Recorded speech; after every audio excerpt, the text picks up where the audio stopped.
The door did not open for 900 years.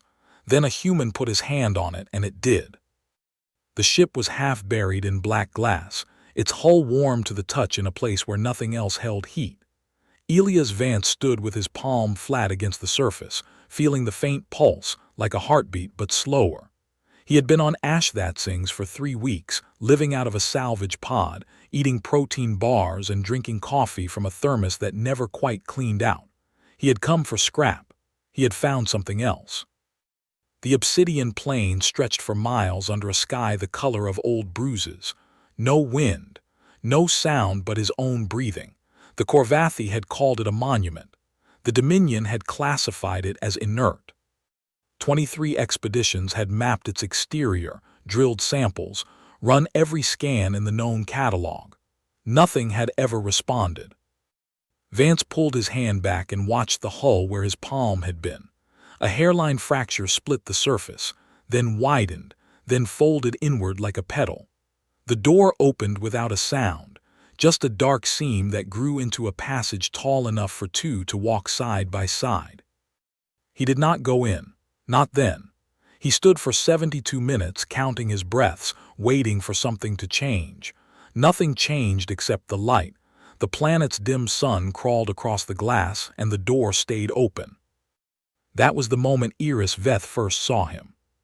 From his observation hut 2 kilometers away, the old Korvathi lowered his field lenses and filled his chipped ceramic cup with something bitter and hot.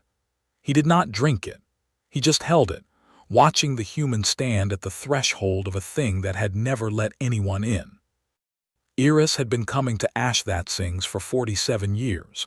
He was 287 years old, with hollow bones and eyes that had seen too many empty excavations. He had told himself he was waiting for a sign. Now he had one, and he did not report it. For 11 months he said nothing. He recorded everything. The cup held a micro-recorder in its base, a habit from his early expeditions, when he had learned that official logs got buried and personal ones lasted. Every day at 600 ship time, he filled the cup and pressed the rim twice to start a new file.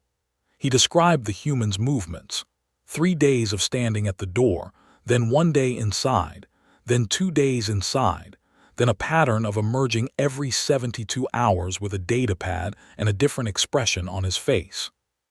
Vance never spoke to Iris directly. He would walk past the hut, nod once, and continue toward the ship. His coat was faded canvas, the left sleeve marked by a coffee stain that had been there for years. Iris noted the stain in his logs. He noted everything. The wrong detail came on the 93rd day. Vance had been inside for 6 hours, longer than usual. When he emerged, his hands were empty. He had always carried a datapad or a tool. This time he walked to the ship's hull, placed both palms on the metal and leaned his forehead against it. He stayed like that for a long time. Then he walked away without looking back. Iris replayed the footage 3 times. He could not explain what he saw. The human was not reading, not measuring, not salvaging. He was listening. That evening, Vance knocked on Iris's door for the first time. He stood in the frame, rain from a rare storm beating on his coat, and said, "You've been watching me for 3 months. Why haven't you told anyone?" Iris had no good answer. He filled his cup again. The liquid went cold before he raised it. "Because I don't know what you're doing," Iris said, "and I'm afraid to find out." Vance nodded like that made sense. "I'm not doing anything," he said. "I'm remembering." He left. Iris did not sleep that night. The next year was a blur of cataloging. Vance brought a linguist named Sira Okonkwo, 37, from Earth, with 3 papers on pre-Dominion scripts and a habit of talking to herself in the field. She spent 14 months inside the ship, mapping symbols along the corridor walls. There were 12,000 of them, arranged in patterns that shifted depending on where you stood. She told Iris once, over coffee in his hut, "The language is not dead, it is sleeping." Iris asked what that meant. She pointed to a sequence on her datapad. Every symbol has a vocal equivalent, a sound. We've been trying to translate them like we would a text, but they're not meant to be read. They're meant to be spoken. Spoken by whom? By someone who knows what they're saying. She looked at the hut's window toward the ship. Vance has been doing it for a year. He doesn't know the grammar. He doesn't know the vocabulary. But he knows how to listen, and he says the sounds back to the walls, and the walls respond. Iris pressed the cup's rim to record. He asked, "What do they respond with?" Okonkwo paused. "They remember." The Dominion found out on day 462. A Korvathi delegate at the conclave noticed the gap in Iris's official reports, the missing logs, the silence on Ashthat Singh's. They sent an inquiry. Iris lied. It was a small lie, a single sentence about equipment failure. But the Dominion's intelligence division did not believe it. They sent a reconnaissance drone. The drone returned images of an open hatch, a human walking in and out, and a second human, Okonkwo, emerging with a datapad covered in symbols that had never been catalogued. 4 days later, the Vrethkai Dominion arrived. Ambassador Tethler descended from a diplomatic cruiser with 40 support vessels and 300 ground troops. He was broad-shouldered, skin like hammered bronze, a cracked left mandible that he wore like a medal. His ceremonial conqueror's plate clanked with every step. He smelled of ozone and political certainty. He stood in Iris's hut, a space built for one, now crowded with armor and authority, and did not sit. "The ship is Dominion property," Tethler said. "It lies in Dominion space. It has been classified as a monument for 900 years. The human will leave, or he will be removed." Iris filled his cup. He did not drink. He is not damaging it. He is accessing it without authorization. He is not accessing it. He is. Iris stopped. He did not know the word. He is listening to it. Tethler's mandible plates shifted. It was the closest thing to a smile he could manage. Listening to a 40,000-year-old hulk that has never produced a single signal. You expect me to believe that? I expect you to believe what you see. The ambassador turned to leave. At the door he paused. "You have 3 days to evacuate the human and his companion. After that, I will breach the hull by force." He left. Iris watched his cup. The liquid was cold. That evening, Vance arrived at the hut with a 0.3mm alloy sheet under his arm. He set it on the table. He poured coffee into Iris's cup without asking, a gesture so familiar it hurt. "She doesn't want you inside," Vance said. "She wants to remember." Iris stared at him. "Who is she?" Vance touched the alloy sheet. It was covered in the same symbols Okonkwo had catalogued, but arranged differently, not as a text but as a pattern, a spiral. "She is the ship," Vance said, "and she has been waiting for someone to speak her name." He spoke it then, a sound that started in his throat and expanded into the room, a vibration that made the cup tremble. The alloy sheet glowed faintly. Iris felt it in his hollow bones. Vance looked up. "The Dominion thinks this is a weapon. It's not. It's a question, and I've been answering it for 7 years." Iris sent the transmission that night. 47 years of observations compressed into a single file addressed to Elder Kos, the last living speaker of a language that had been dead for 8,000 years. He attached the spiral pattern. He attached Vance's sound. He did not know if Kos would receive it. The Mavari were scattered, their homeworld long since absorbed by the Dominion. But Kos was famous for her memory, her patience, her refusal to die. The reply came 3 days later, just as Tethler's troops began positioning breaching charges around the ship's hull. It was a single word, transcribed in phonetic script. "Come." Iris read it 3 times. He looked at Vance, who was sleeping on the hut's floor, his coat folded under his head. He looked at the cup, still half full of cold coffee. He did not wake Vance. He let him sleep. The morning came cold and gray. Iris had not slept. He stood at the hut's window, watching the Dominion troops move across the glass plain like ants. The cup was still in his hands, untouched. Vance woke slowly, rolled his coat into a bundle and sat up. He looked at Iris and said, "She's coming, isn't she?" "The elder," Iris said. "Cass, she sent a single word." "Come," Vance said, not a question. He pulled on his coat and stood. "She'll be here in 3 days." Iris wanted to ask how he knew, but he had learned that Vance did not explain things. He just knew them, the way you know the weight of a tool you've used for years. The Dominion spent those days assembling their breach. Tethler had brought charges rated for starship hulls, enough to crack the outer layer of a battle cruiser. He positioned them along the ship's flank, spaced evenly, each one wired to a central detonator. He stood on a portable platform, his conqueror's plate glinting in the dim sun, and watched the human's hut through magnifiers. On the 3rd morning, the last day of the ultimatum, a transport descended from the clouds. It was smaller than a corvette, older than the Dominion's fleet, its hull pitted with micrometeorite scars. It landed a kilometer from the ship, and the ramp lowered with a hiss. Elder Cass walked down the ramp alone. She was small, frail. Her skin had the color of parchment left too long in the sun, and her eyes were the color of old amber. She carried a staff of twisted wood that had been polished smooth by decades of use. She wore a simple gray robe and no shoes. Behind her, the transport lifted off and vanished into the cloud cover. She did not look back. Iris and Vance met her halfway. Vance bowed his head. Cass looked at him for a long moment, then touched his chest with one thin finger. "You spoke to her," she said. Her voice was dry, rustling like leaves stirred by a draft. "Yes," Vance said. "And she answered." "Yes." Cass closed her eyes. She breathed in once slowly, then opened them. "Take me to her." They walked across the glass plain. The Dominion troops parted to let them pass, though they did not lower their weapons.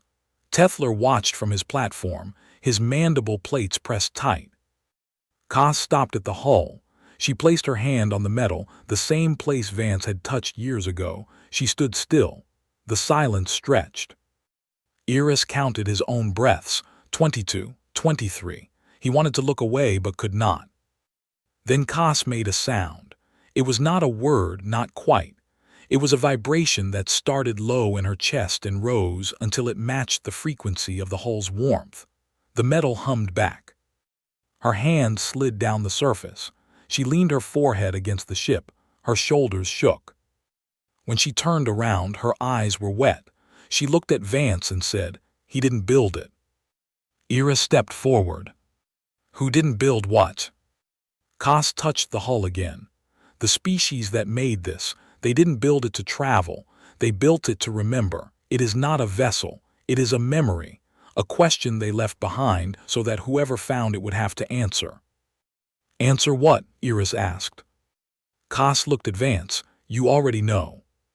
Vance nodded. They wanted to know if anyone would still remember how to speak. Cass turned back to the hull. "The symbols are sounds. Every symbol is a syllable. You don't read them, you sing them." She sang a single note, long and clear. The metal responded with the same note, a pulse that traveled through the hull like ripples in water. "Vance has been singing to her for 7 years, Cass said. Not repairing, not salvaging, remembering. He learned the sounds by listening to the ship's echoes. He did not know what he was saying, but the ship knew. Iris felt his hollow bones ache. What does she remember? Cass was silent for a long time. Then she said, "Everything, every voice that ever spoke her name, every touch, every promise. She is not a ship, she is a library, a memorial, a witness." A sharp sound cut across the plain, the clang of armor. Tethler descended from his platform, his steps heavy, his ceremonial plates catching the dim light. He walked directly toward Cass. "You will step away from the hull," he said. "This structure is Dominion property. Your unauthorized access is an act of trespass." Cass did not move. She looked at him with the same patience she had given the ship.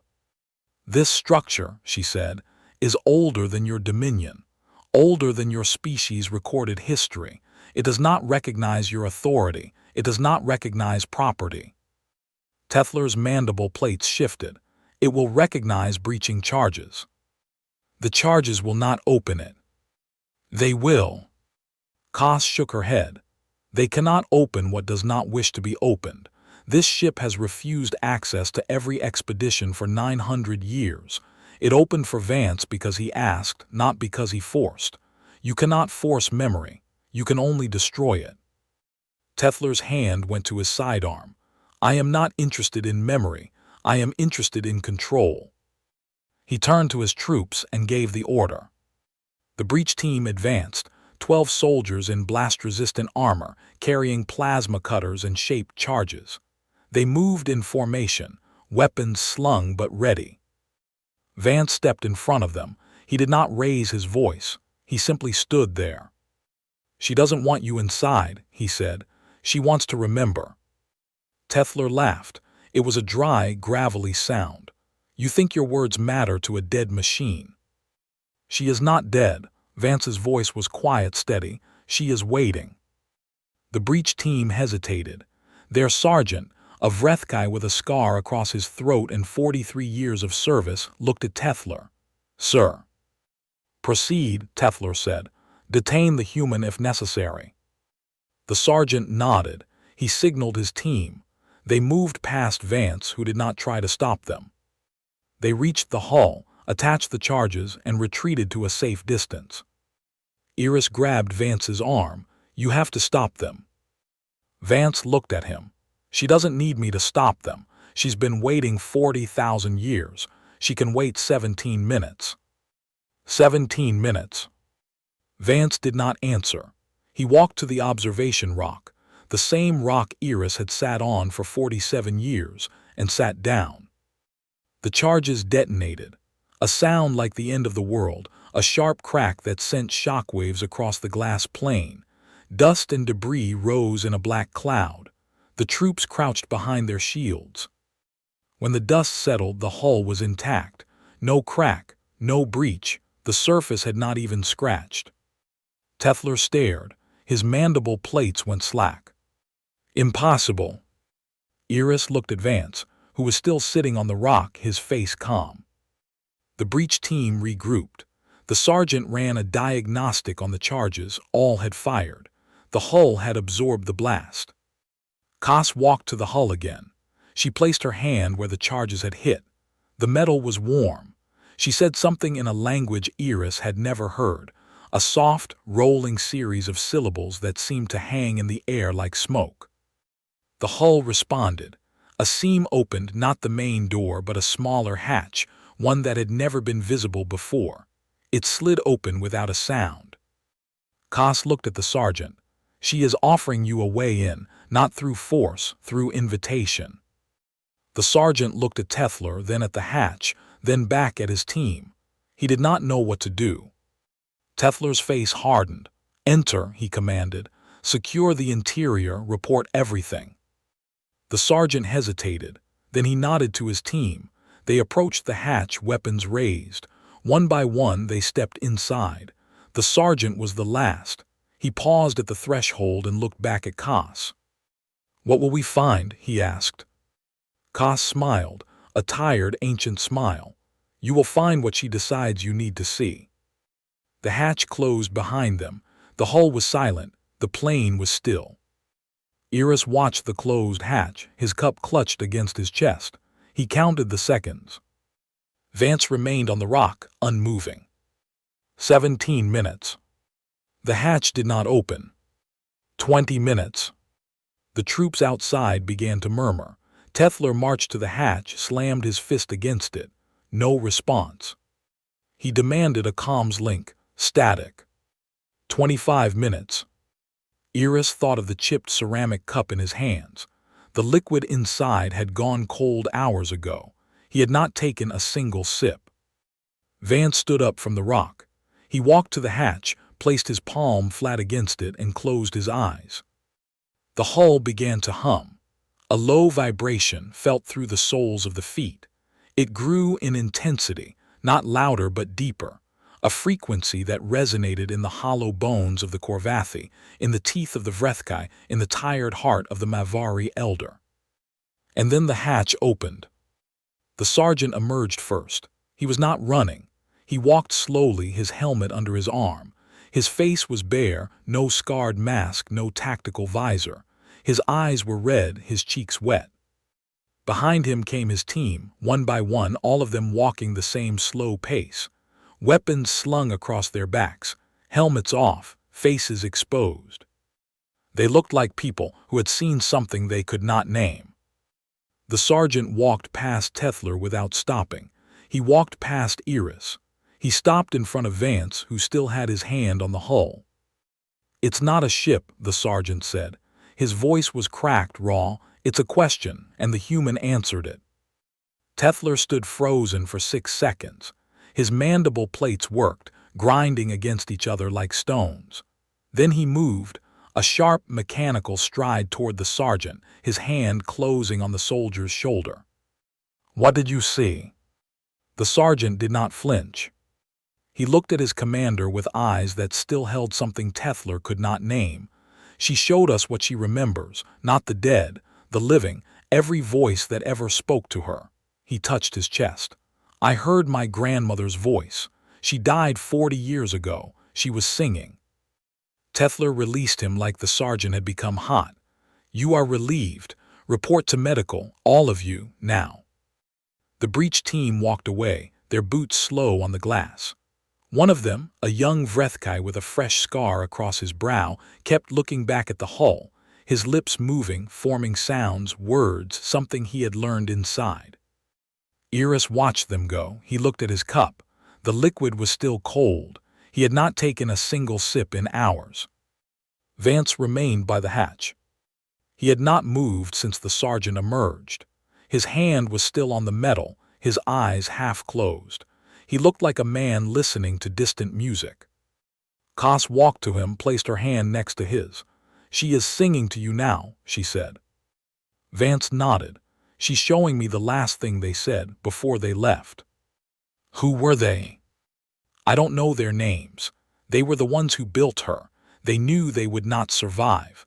They put their voices inside her so that someone would remember them." Cass's amber eyes glistened. "And you are that someone."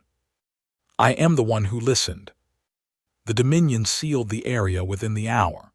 Troops cordoned off the ship, set up portable barriers, and confiscated every recording device in Iris's hut. They took his cup, the chipped ceramic one, and held it under a scanner. They found the micro-recorder in its base. Iris did not resist. He let them take it. He had copies. He had been making copies for 47 years. Tethler convened a debriefing in his cruiser's command deck. He sat at a polished obsidian table, his ceremonial plate removed, his skin bare and scarred. Across from him sat the sergeant, whose name was Cale Vorn, and 2 of his team members. "Begin," Tethler said. Cale Vorn spoke for 22 minutes. He described the interior, corridors that did not follow physical geometry, walls that responded to sound, a chamber at the center where the temperature matched the warmth of a living body. He described the symbols, thousands of them, that glowed when he spoke his own name. He described the moment the ship listened to him and the moment it answered. "Answered how?" Tethler asked. Cale Vorn looked at his commander. "It showed me my grandmother's kitchen. The floor was tile, the stove was blue. I was 4 years old and she was singing while she cooked." He paused. "I had forgotten that for 40 years. The other 2 soldiers confirmed similar experiences. One had seen his first child being born. The other had seen a sunset from a world that had been destroyed when he was young. All of them had seen something they had lost. Tethler stood abruptly. "This is a weapon, psychological warfare. The human has used some form of—" "It is not a weapon," Cale Vorn said. His voice was flat, final. "It does not want to hurt us. It wants to be heard." "Enough," Tethler signaled the guards. "You are confined to quarters until further notice, all 3. As the soldiers were led away, Tethler turned to his intelligence officer. "Classify the footage. Highest level. No one speaks of this outside this ship." The officer hesitated. "Ambassador, the footage has already been." "What?"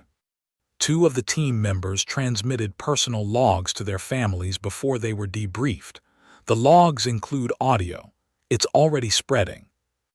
Tethler's face went through a series of microexpressions: calculation, then fear, then fury. "Kill the transmissions. Block every relay. I want."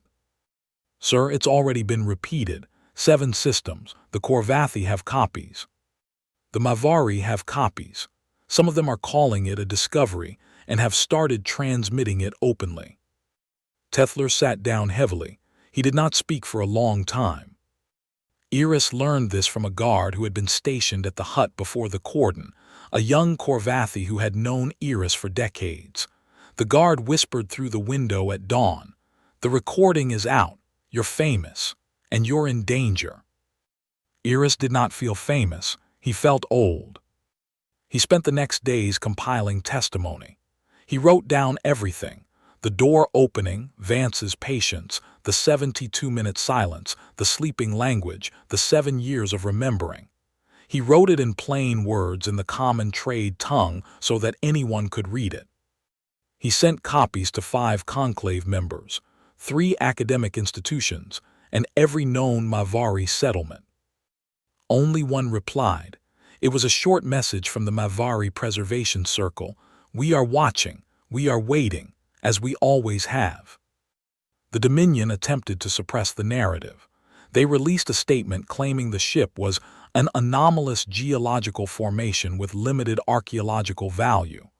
They dismissed the footage as synthetic fabrication.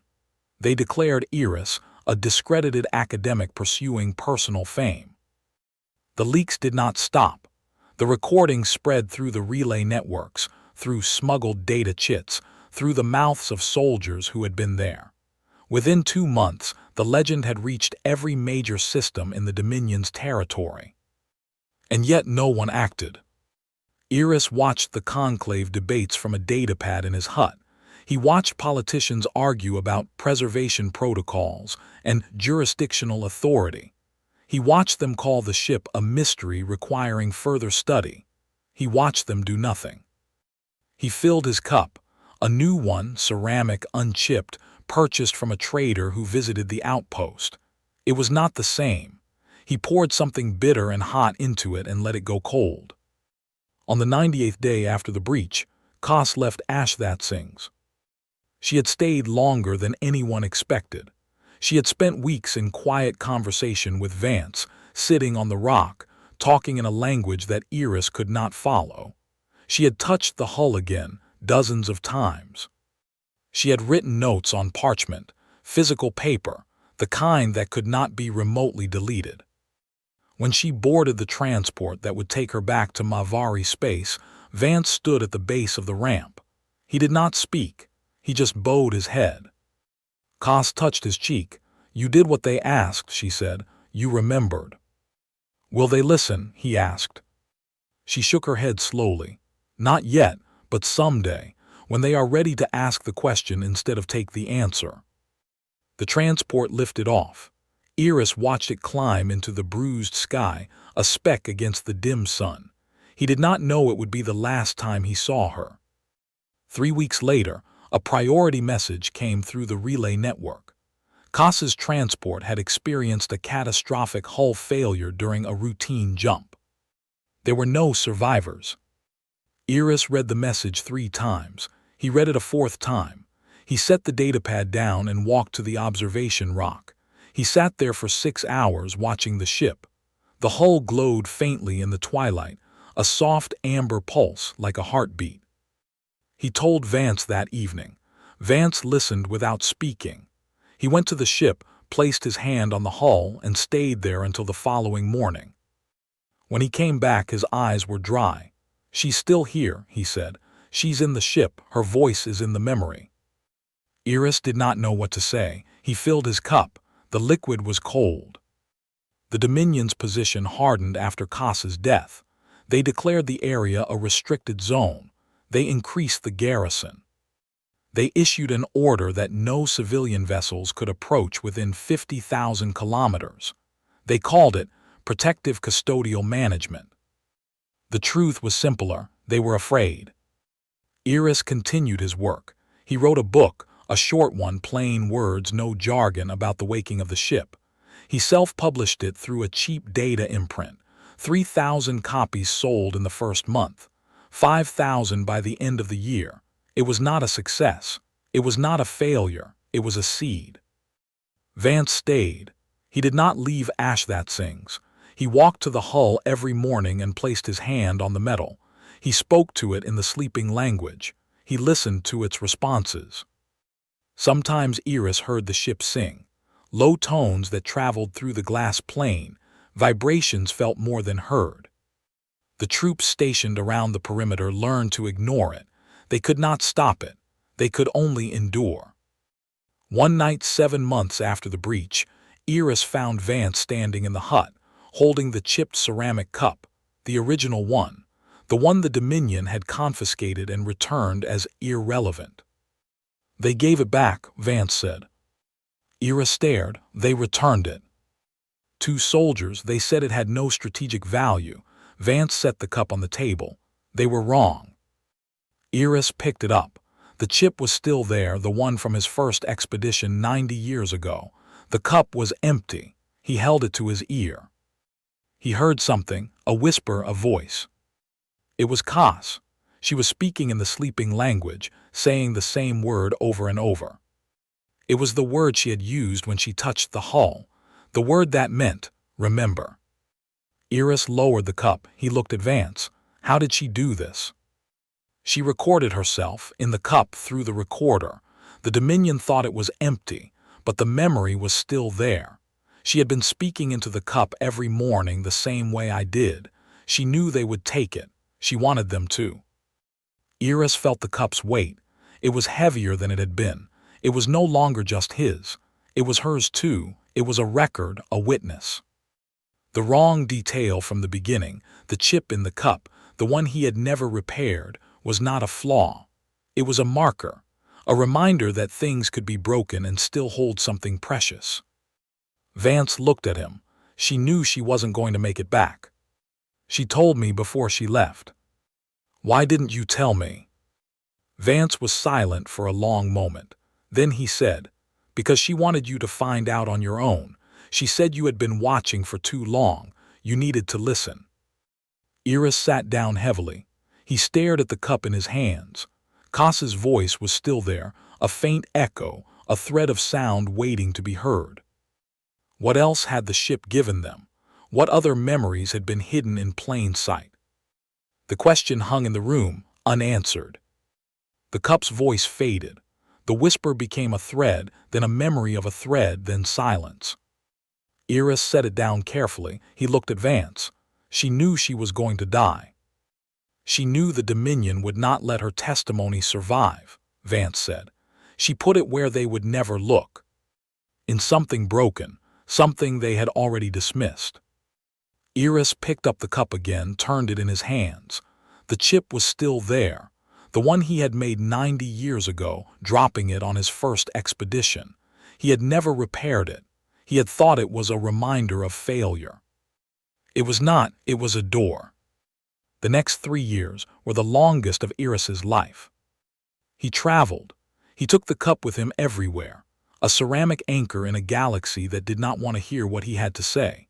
He spoke at academic halls, at conclave subcommittees, at small gatherings of Mavari elders who had heard rumors of the waking. Every time he played the recording, the ship's voice, Vance's voice, Cass's voice, all tangled together in the cup's memory. Every time, they listened politely. They asked questions, they thanked him for his time, and then they did nothing. The Dominion had done its work well. The official narrative was fixed.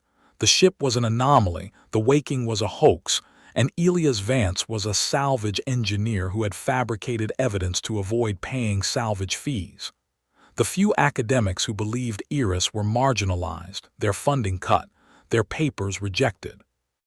The legend grew in the dark. It spread through freighters and mining outposts, through the mouths of soldiers who had been there and the ears of children who had never seen a starship.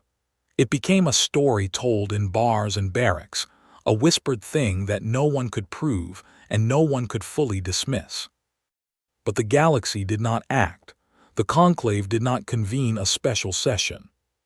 The Dominion did not retract its statement. The ship remained sealed, guarded, classified, a monument to what the powerful chose to forget. Iris returned to Ashvatsing's on the 3rd anniversary of Kas's death. He walked through the checkpoint with the cup in his hands. The guards recognized him. They let him pass. Vance was still there. He looked older now, his hair gray, his coat even more faded. The coffee stain on his left sleeve had spread, a brown continent on worn canvas. He was sitting on the observation rock, watching the ship. "It's been 3 years," Iris said. Vance nodded. "She's still here, she's still remembering." "Has anyone else come?" 3 ships, all turned away. She wouldn't open for them. "Because they didn't ask." Vance looked at him. "Because they didn't know how to listen." Iris sat down beside him. They sat in silence for a long time, 2 old men on a dead world, watching a ship that had waited 40,000 years for someone to speak its name. That evening, Iris filled the cup. He had brought a fresh supply of the bitter, hot liquid from his homeworld. He poured it carefully, watched the steam rise. He raised the cup to his lips. He paused. The cup was warm. The liquid was hot, but he could not drink. He had not been able to drink from it for 3 years, not since he had heard Kas's voice inside it. He set the cup down. The liquid began to cool. Vance watched him. "You still haven't taken a sip." "I can't, it's not mine anymore. It's hers. It's all of theirs. Everyone who ever spoke into it." Vance nodded slowly. "You're still afraid to listen." "I'm afraid I've been listening my whole life, and I still don't understand." Vance stood. He walked to the ship, placed his hand on the hull and closed his eyes. The ship hummed, a low, steady tone that traveled through the glass plane. It was the same tone Kas had sung on the day she arrived. Iris watched him. The cup sat beside him untouched. Then in the middle of the plane a shape appeared. A figure walking toward them, alone, no escort, no armor. It was Tethler. He had aged. His skin was still hammered bronze, but his shoulders had slumped, and the cracked mandible that had once been a credential now looked like a wound. He stopped 10 meters from the rock and stood there, his hands empty. "I have come to see it," Tethler said. "The truth." Iris stood slowly. "The truth has been here the whole time. You refuse to look." "I know." Tethler's voice was hoarse, stripped of its political certainty. "I have been removed from my post. The conclave demanded accountability. My career is over." "Your career," Iris said. "That is what you came to mourn." Tethler looked at the ship. "I came to see if it was real, if the sergeant's words were true, if the human really did." He stopped, unable to finish. Vance walked toward them. He stood in front of Tethler, his eyes steady. "It's real." "Show me." Vance led them to the hatch, the same hatch the breach team had entered. It opened without a sound. Vance stepped inside. Tethler followed. Iris hesitated. Then he picked up the cup, still warm, still full, and followed them into the dark. The interior was not what he had expected. It was not a corridor. It was a space that felt like the inside of a lung, curved walls, a soft amber glow, a silence that hummed with potential. Symbols lined every surface, thousands of them, arranged in spirals that seemed to move when he looked away. Vance stood at the center. He spoke a single word in the sleeping language. The symbols on the walls began to glow. The ship responded. It did not speak in words, it spoke in images. Iris saw a field of grass under a blue sky, a child running, a woman laughing. He saw a city built of crystal and light, a ship departing, a hand waving goodbye. He saw the builders, Tall, slender, their faces kind, gathering in a circle and singing the song that would become the ship's memory. He saw them leave. He saw them say, "Remember us. Remember what we were. Tell the ones who come after that we loved the stars and we loved each other." The images faded, the symbols dimmed. Iris was crying. He did not know when it had started. He looked at Tethler. The old ambassador was on his knees, his mandible plate slack, tears running down his bronze skin. "It was never a weapon," Tethler said. "It was never property, it was a—" He stopped. "A question," Vance said, "and you finally asked it." They left the ship in silence. The sky had turned a deep purple, the color of twilight on a world without a sun. Iris walked to the observation rock and sat down. He held the cup in his hands. The liquid was still hot, impossibly hot, as if the ship's warmth had seeped into it. The cup had been with him for 90 years. It had held his bitter tea, his micro-recorder, Cass's final words. It had been chipped, broken, dismissed. It had been the most faithful witness of all. Tethler left the next morning. He did not speak. He simply walked across the plain, climbed into his transport, and ascended into the sky. Iris never saw him again. But the official narrative changed slowly, eventually. Too slowly, too eventually. The conclave held a closed session, debated for months, and finally released a statement. The ship was to be studied, peacefully, with respect. Vance did not leave. He stayed on Ashvatsings, walking to the hull every morning, speaking to the ship in the language that was no longer sleeping. Iris stayed too. He had 11 years left, maybe 12, maybe fewer. He spent them writing. He filled notebooks, not datapads.